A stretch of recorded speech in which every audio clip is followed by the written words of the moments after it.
Hello witches, wizards, and those who are yet to receive their Hogwarts school letters. Welcome to my Harry Potter kitchen. This is a YouTube series where I'm baking my way through the Harry Potter books, making recipes for every item of food and drink that we find inside.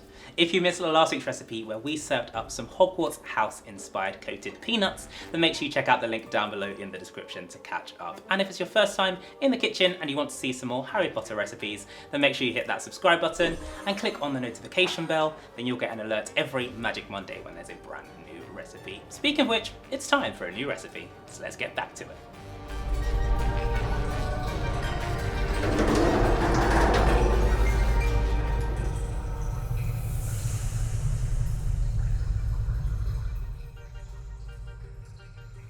Okay, so we've just wrapped up at the Deathday Party, so let's head back in to see what's next.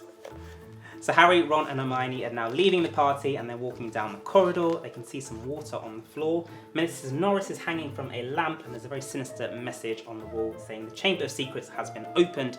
Enemies of the air beware, and it doesn't look good that they're in the vicinity.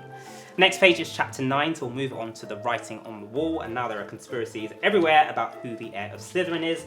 Thankfully, Mrs. Norris has only been petrified, she's not dead, so that's a good sign, and they can't really work out what is the Chamber of Secrets. So Hermione is doing some research in the library, still short on answers, so they ask Professor Binns in class, and they find out that there is a very, very dangerous creature lurking within. Then they remember there's something suspicious about the water on the floor and they go to the bathroom, which happens to be Moaning Myrtle's bathroom, so she's not too happy to see Ron and Harry in the girls' room. Then on the next page they're trying to work out how they can convince Draco Malfoy to confess that he might be the heir. They've run out of options, but Hermione has an answer and that's what our next recipe is. No, it's not, said Hermione. All we'd need would be some Polyjuice Potion. Potions class is in session. If you'd like to recreate this healthy, magical Polyjuice Potion, then all of the ingredients, measurements and instructions are up on my website, bradleybakes.co.uk. The link is down below in the description.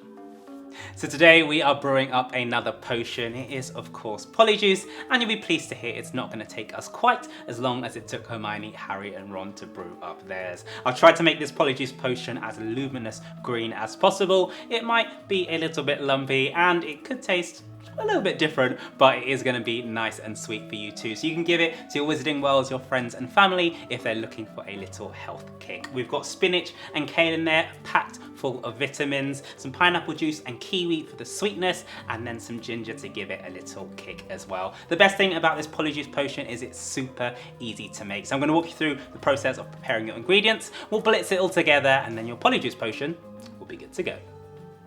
You'll be pleased to hear there are also only a few quick steps to prepare your Polyjuice Potion ingredients. You want to begin by washing your kale and spinach in cold water to remove any dirt, draining them off and then placing them to one side.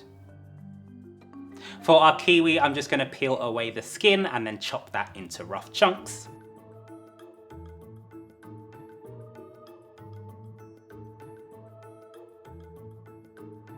For the lime, I want to grate off about half of the zest, and then I'm going to slice it so we can squeeze the juice out of it.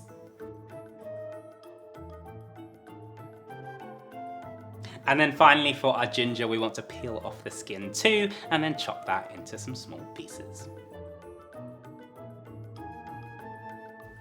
So that is all of the ingredients for our Polyjuice Potion prepared. And before we move on to blending it together, I wanted to talk a bit about the ingredients themselves, because as well as being very magical and green, they also have loads of health benefits, which are going to make you feel like a brand new person on the inside. We've got spinach and kale here, loads of vitamins in there. Vitamin A and vitamin C in spinach is great for your immune system, and kale is one of the most nutrient-dense products on the planet because it is so light but has so many vitamins in there. Great for your blood pressure, cholesterol and your immune system as well. And don't forget about all these ingredients over here, packed full with vitamin C. And if you saw our Pepper Up Potion video, you'll know that ginger is great for health benefits as well. We're going to blend all of those together. I prefer to use a blender because it means we keep as much of that fibre in there, but if you want a slightly thinner and smoother juice, then of course you can use a juicer instead.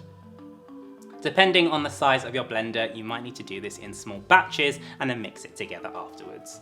You want to place your kale, spinach, kiwi, ginger, lime zest, your lime juice and your pineapple juice all into your jug, and then be careful not to splash it everywhere as you bring it together.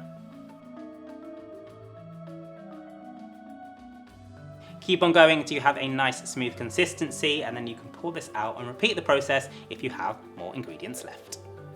Give that one final blend together and then give it a quick taste to see if you need to add some more lime, ginger or pineapple juice, and then once you're happy with it you can transfer it into a jug and then bottle it to keep in the fridge for about 3 to 4 days.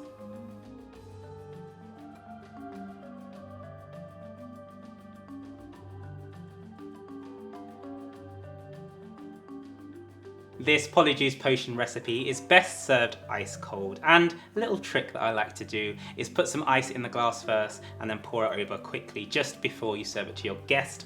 As the thick juice hits those little air pockets, your Polyjuice Potion will bubble. Only question left is whose hair are you going to use?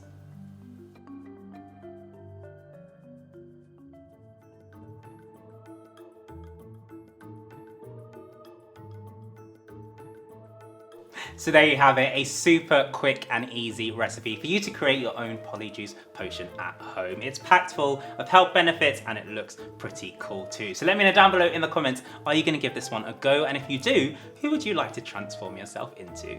That's all for this week's recipe, but if you want to see more from my Harry Potter kitchen, make sure you hit that subscribe button and click on the notification bell, then you'll get an alert every Magic Monday when there is a brand new recipe. I just need to find myself some hair to see if this really works, and I'll see you next week. Squib? Yeah. Have you seen that? What? Ah! My father will hear about this. Not if I tell him first. Cheers.